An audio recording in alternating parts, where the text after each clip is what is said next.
Two victims' rights groups gathered at the Capitol today calling out the Pardon and Parole Board. They say the state has failed to protect victims' rights and created a public safety crisis. News 9's Ashley Holden was at that press conference and joins us with their call for action.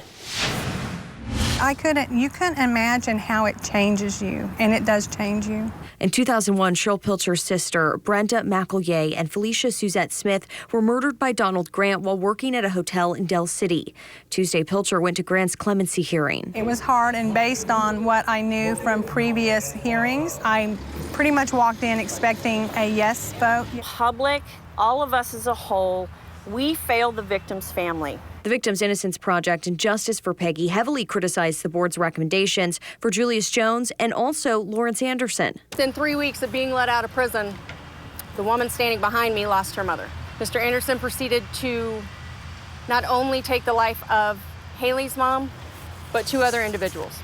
And if there's one thing that I can tell you that this state needs to wake up to and there needs to be some accountability are the members on that Pardon and Parole Board. In recent weeks, the board granted clemency to death row inmate Bigler Stouffer after concerns were raised over the state's lethal injection protocol. It leaves a lot of doubt in my mind as to whether or not we should continue to even be doing any of these things, period. But after a U.S. district judge recently ruled Stouffer's execution could move forward, the state continues to be confident in their execution protocol, and should that change, the governor has the ability to issue a stay. I am no.